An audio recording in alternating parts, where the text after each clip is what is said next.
name is Sarah Niles, and I have begun a subject on matricide in which I introduced the fact that I was almost a victim at age 60 in 2017 by my youngest son, who had no reason to harm me. And it was an intense attack. Fortunately, miraculously, I survived. Now, here are some of the things I realized firsthand, because there are a lot of people out there who have suffered and endured an unbearable loss of parents and brothers and sisters due to family violence from within the family, whether it was matricide, patricide, familicide, or whatever. Even family annihilators who wipe out the entire family if they can. Create a loss that's indescribable and feelings that you can't imagine unless you've gone through it.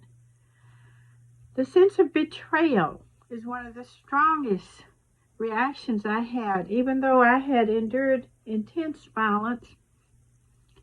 A prolonged attempt with a huge stone, attempt to choke, attempt to strangle, and pummeling. In spite of the physical violence that battered my face at that time, I was practically unrecognizable. The most difficult thing to face was who was doing it in the very first second. Fraction of a second. It's who is doing this to you.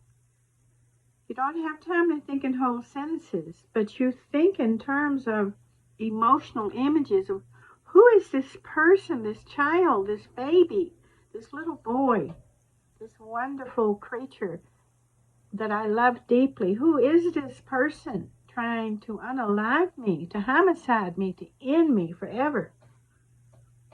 It's a powerful sense of betrayal, so intense that even though I'm a counselor and I know domestic violence, I know the dynamics of human behavior, I know the processes inside and out, I must have reenacted that attack physically.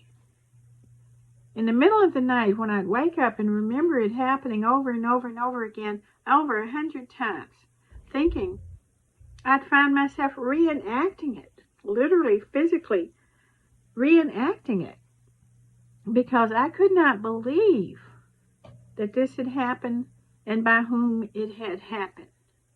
And a lot of you out there who have siblings and mother's loss and father's loss have endured that same type of emotion, because a person with whom you had a strong bond has violated the trust of you, of the person that they unalive, of the whole family, of everybody. They threw everybody away. For what?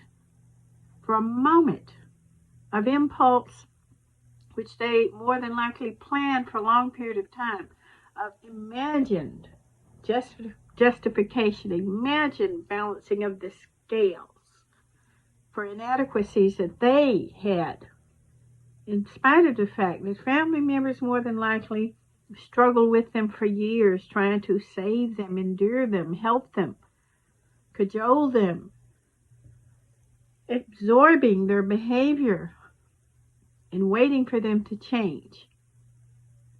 So when you grieve this type loss, it takes a lot of processes. You grieve the relationship you thought you had with them. You grieve the feelings that you actually had for them. You grieve who you thought they were, and you grieve who they really were. In more cases than not, besides schizophrenia and bipolar